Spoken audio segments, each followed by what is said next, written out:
Hello guys, welcome back to Let's Talk ASEAN. This is a special podcast brought to you by Majlis Belia Malaysia, which is the Malaysian Youth Council, and this is a podcast for the ASEAN youth by the Malaysian youth. So basically, normally we talk about ASEAN issues surrounding ASEAN countries, Southeast Asian countries. But today it is a very special episode as we are at Sasana Kijang in conjunction with the ASEAN Youth Volunteer Forum 2025. And I am here joined by three amazing people with me. I am so excited to introduce you guys, but I'm going to let them introduce themselves to you. So it's going to be more interesting instead of me talking all the time, right? All right. So maybe we will start with you, Renee. Okay, hi everyone. I am Rene. I'm still a student, but soon I'll be graduate. Currently, I'm still learning a lot of things. But I've been volunteering since 2022. Mostly my volunteering program conducted in rural area, especially in my hometown in Southeast Sulawesi, Indonesia. So, Interesting to know your journey, Renee. Thank you so much. And what about Kunat? Hi, my name is Kunat. I'm from Thailand. So currently I'm a manufacturing engineer in the food factory, but also I'm a part-time kayaker who passionate in the sustainabilities. I love to go out and so also like pick up some trash from the ocean, from the river, and also do some like sustainable tourism. Also, I was a scout member also. Oh, interesting. So you must know how to do the tying. Yeah, I and love stuff. it. Oh, you must teach me after this. And we have Masha from Singapore. Hi everyone, my name is Mashuk. I'm from Singapore. I just graduated from Temasek Poly. I study in hospitality and tourism. So I've been volunteering since 2020. I'm really passionate about children and seniors. So whenever I get a chance to volunteer, I always do it on the weekends and always like to meet like-minded people, to connect as well as to like really learn from others and be inspired by them as well. Oh, I love that last sentence. Be inspired. Yeah. All right. Thank you so much. And also, I would like to introduce myself. If you forgot me, I am Debbie. I am from the Malaysian Youth Council, and we will start this podcast. So, I love all of your background. You come from different background, engineering, tourism, and also you're still studying, right? So, today we are at Sasana Kijang today, for the ASEAN Youth Volunteer Forum, right? So, I want to know, what made you to sign up this event? Because this is an open event where you can sign up for it, right? So, I want to know what inspired you to specifically apply for this event, to be here today at Malaysia. Maybe we could start with Kunat.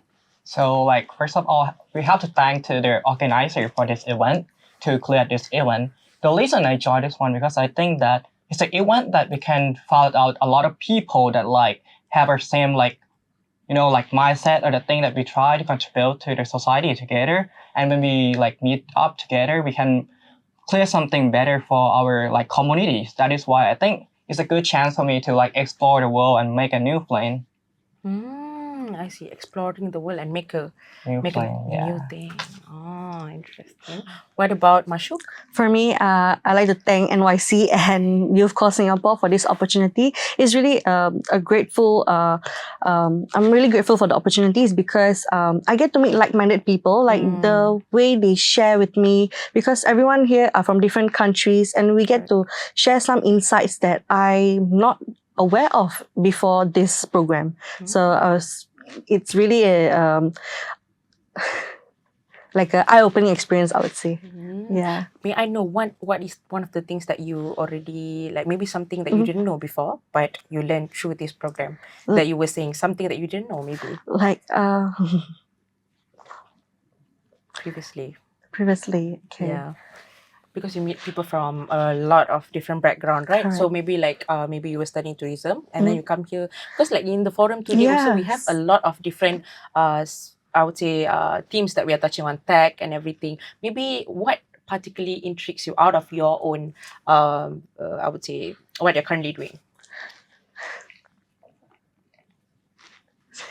I'm not sure about that. Maybe Yeah. after this you will. Okay. Because we still have more sessions, right? Because I think maybe when you mingle around more, today we have like around 500 people, if I'm not mistaken, guys. So I think you will have the chance later to, mingle around and maybe you will find something new to venture in, right? What about you, Renee? Okay. First of all, I'd like to say thank you very much for the Ministry of Youth and Sport of Indonesia. Because without them, I may be not being here. Yeah, the reason why I want to sign this program, it's because I think it's aligned with what I'm currently interested in. Um, I volunteering in rural area, mostly in Southeast Sulawesi. I teach children, especially English, and teach them how to read because the rate of literacy in Indonesia is still very high.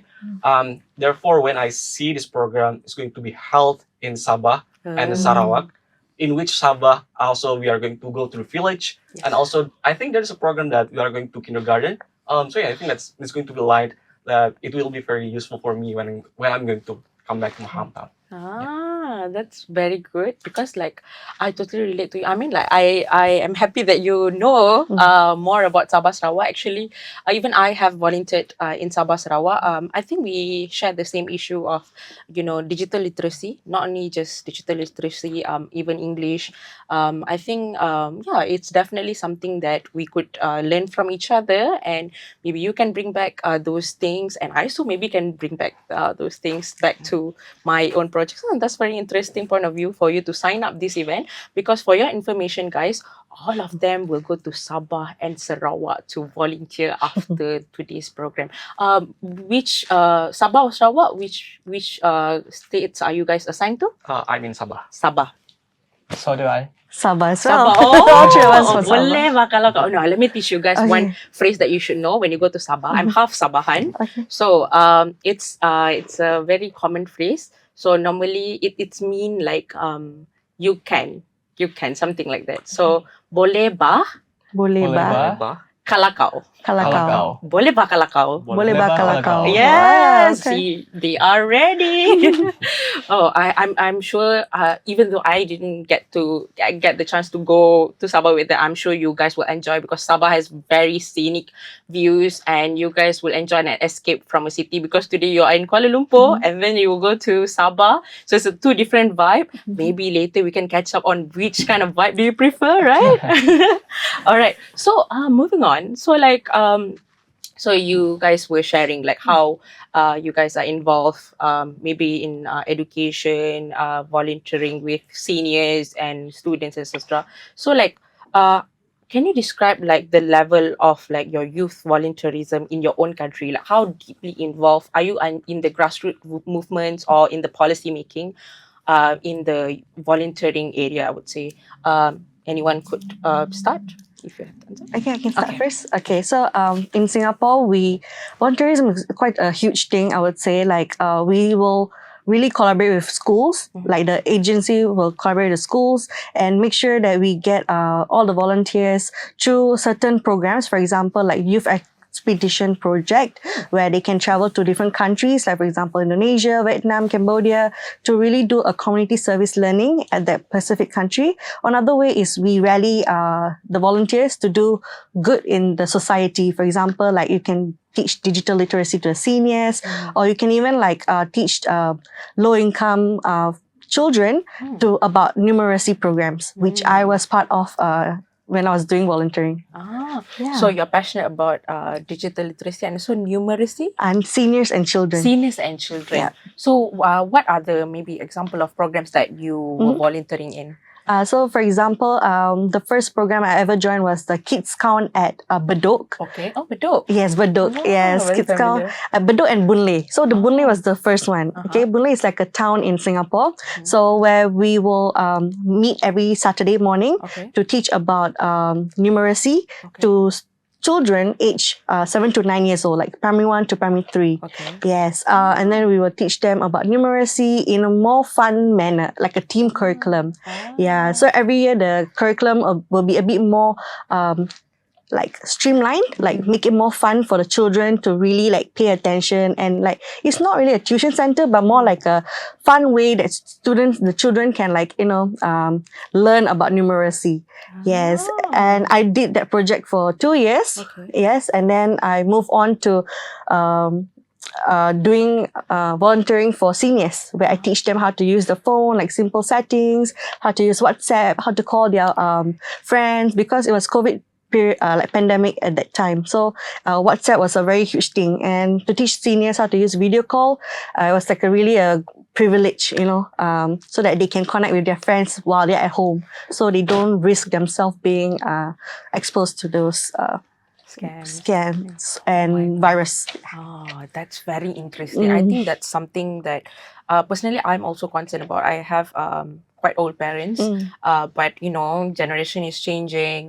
The needs to use the digital phone, it's very sometimes when a lot of us are quite busy, sometimes it's not that we cannot attend to our parents. Sometimes those classes, the programs that you were telling, I think it's very important. There is a big gap, especially for senior citizens, the digital literacy for seniors. I think that's a great initiative by you. Thank you so much for doing that. I think that's something that maybe we could take Singapore as an example, right? Thank you so much for sharing. Maybe what about Kunat? Maybe what is your level of volunteerism involvement in Thailand? Let's say I think I'm in somehow a front line, because as I say, I'm right now I already work and I do the part-time instead, like a kayaker. But back then during high school, I also do the scouting. That's one is the beginning of my journey about the volunteer, because it helped me because their scout association in Thailand is kind of big. So we have to done a lot of their volunteer for community service or for the environment section. And that is a thing that created my interest in their helping the community actually in about their environment. So during the COVID situation, I don't have a thing to do. So I know some people that love kayak also as my hobby also, right? So we think why don't we just find something to do that's good for environment, and we can go chilling out in Indonesia also. That's their starting point, that we go to the ocean, to the sea, to make some their fish habitat, or picking up some trash, something like that. And we still do it till this day. So actually there are a lot of the volunteer thing that they have right now in Thailand, but we still need some more sponsor support from a lot of people NGO or the government sector, which is I think is a challenging thing for Thailand in the future. I see. I think Thailand is very famous for their beautiful, beautiful beaches. And do you think you said, right, you were involved in beach cleanups and everything. Do you think it's a big threat in Thailand?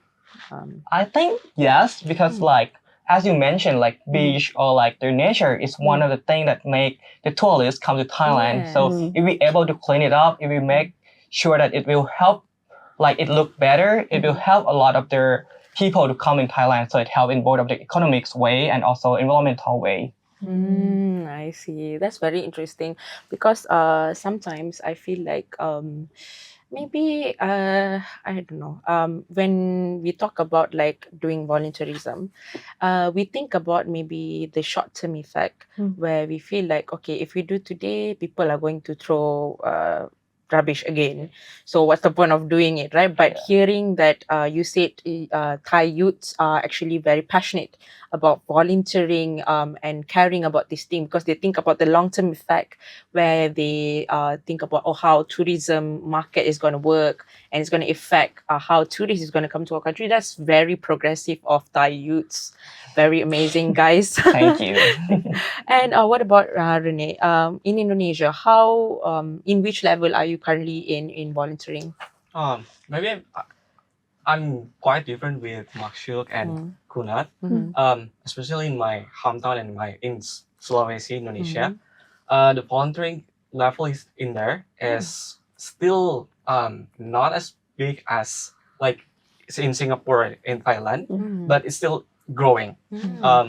I think it's because most Indonesian people still have less awareness towards that these people need us, or these people still lack of education and etc. But I think it's also affected by the geographical landscape of Indonesia, because if you want to go to volunteer, you need to move from an island to an island, for example, and even you need to climb a mountain, for example, just to get to that village. So yeah, that's why there are a lot of obstacles that if you want to be a volunteer in Indonesia. So yeah, that's why I think.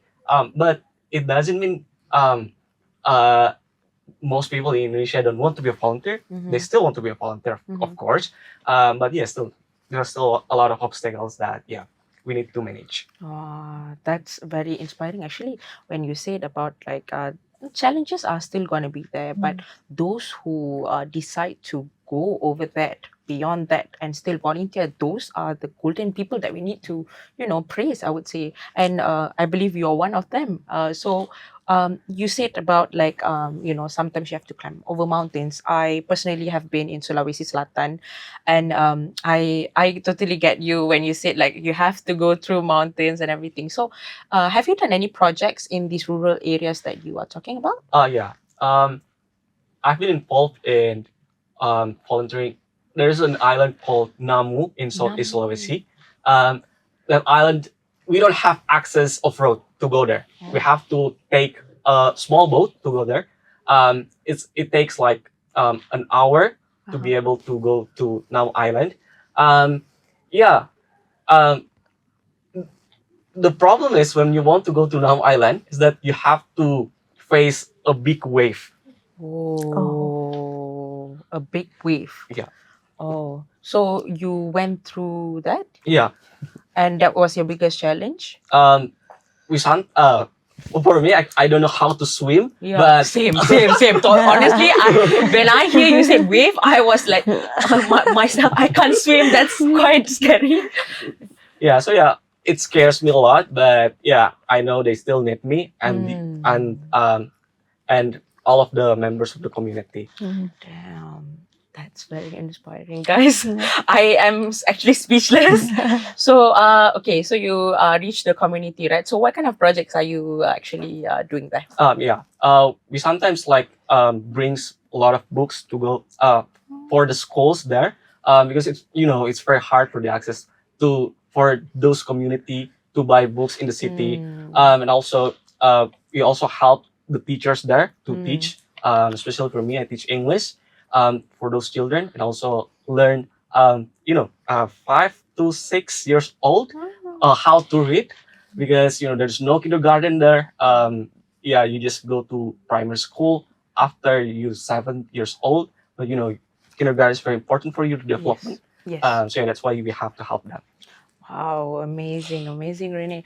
I think I like the point when you mentioned that sometimes, the conventional school can provide you to a certain extent, but also unconventional school efforts by NGO, or I would say community-based volunteerism plays a big part, especially in like I would say not primary, like in kindergarten, 5 to 6 years old, where it's the development process of actually learning and moving towards the conventional school is a very important phase. Then I think you played a very big part. So thank you so much for doing that. I'm really amazed when you said like you go through the waves. Honestly, I'm scared because I cannot swim. So that's a really, really big thing, Renee. Okay. So so all of you, right? You have, I would say, like have your own niche of volunteering, right? So obviously also to a certain extent we cannot generalize the level of participation of youths in volunteerism for all countries, right? But why do you think actually volunteerism is important for youths to be involved in today? So because like maybe we have volunteers, but are they consist of youth mostly or not? So why do you think it's important for youths to be involved in volunteerism? Anyone who have the answer? Go for it. Maybe Kunat, I think you have something to say. Yeah, maybe for me it's like volunteering is a thing that really the thing that can create awareness for people to help the community, the society. So like if we talk about like a long-term investment, if you're able to let the youth to like what is called like contribute into their society, doing some volunteer stuff for people, for like community, local people, or even like the environment, as I mentioned before, is to help people to think that the youth, they will think like, oh, we do this one, it's good for our society, good for our environment. So we'll still like continue doing it like in the long term, long run, it will help their cities or like their country going to be better. Yeah, in my opinion. Yeah, youth are indeed the future. Yeah, right. Because like if they start earlier, that's when they can contribute a long-term goal, like you said. Because it takes an early baby steps to make a bigger step, right? Yeah. Thank you so much, Kunat. Maybe Mashuk, I think you are already there Yes. already. Yes.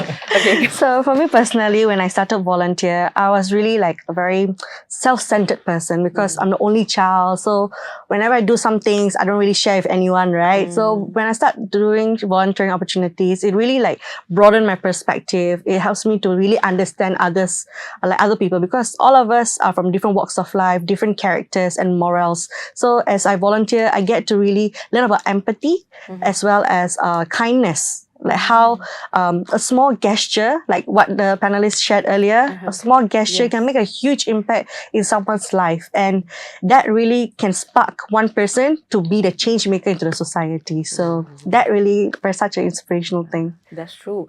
If we want to, I would say, like you said, right, want to start an effect, one must start it. And in this case, youth are actually the catalyst to that, I would say, wave of change, right? Okay. So when you said like, I would say Singapore and Thailand, there's quite a good number of youths volunteering and involving themselves in this area, right? So like maybe Renee, you mentioned, right? Maybe because of the big challenges that volunteers in Indonesia might go through to volunteer itself, it might make them hesitate to, volunteer. So maybe what do you think like actually ASEAN countries or maybe Indonesia or other countries think that could do to make that awareness of volunteering increase so that there's more people volunteering for their country? Yeah. I think the most important thing that the ASEAN countries can do is through campaign, especially online campaign, for example. I think that's the simplest way to do. Yeah, like Kunat say that we need to raise the awareness for the people as they can see, oh, there is a problem in this place. There is a problem in this village. So yeah, they cannot, like for example, solve their problem by their own because they don't have the privilege. They don't have any other tools to manage their problems. Therefore, as us that have the privilege, I think, yeah, like Masyuk said, it is like your empathy to, to help them at the very least to, share what you know. I see. I think that you were saying like sometimes we have privilege, but we often not look at it as a potential to like give back. It's not like we sometimes we feel insecure or we think we don't know much to share to people, right? So like when you said like it's important to start with what you have and what you can. That's a really important point to make youth get involved more. Also awareness, especially in certain rural remote areas, you don't know what's actually going on there, but at least if there's awareness of the issue itself, that might create a spark in them to actually care about it, right? So yeah, very interesting answers, everyone. And let's take a short break, and when we are back, we'll get to you back with more interesting questions, and for every one of them, stay tuned. And this is Let's Talk ASEAN. Today we are here to learn from each other in this youth volunteer forum. There is a greater need and a greater sense of urgency now to equip our young people in the face of climate change, in the face of disasters that can happen to this region. Our young people must be equipped to move and to mobilize. It is wonderful to actually have this spirit of volunteerism at a young age. Can I tell you that to offer your service, an act of service without expecting to be paid or without expecting anything in return, that's not commonly found in a lot of people. Some people come with hidden agendas, some people come with different expectations. Some people do work to be expecting to be paid, but to be a volunteer and to do it wholeheartedly and to do it willingly, that's not common, especially in today's world.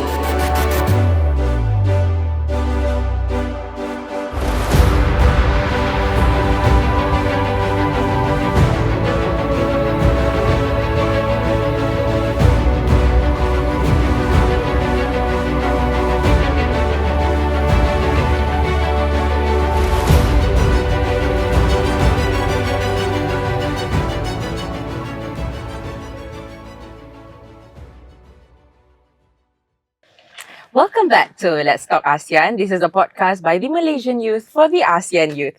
So, we've come back after the short break that we had. So, I had very interesting conversation with all of them. And, okay, so when we talk about like volunteerism, right? And again, when we talk about everyone has different niche, right? So you do beach cleanups, you do volunteering for numeracy, and also for digital literacy for seniors, and also you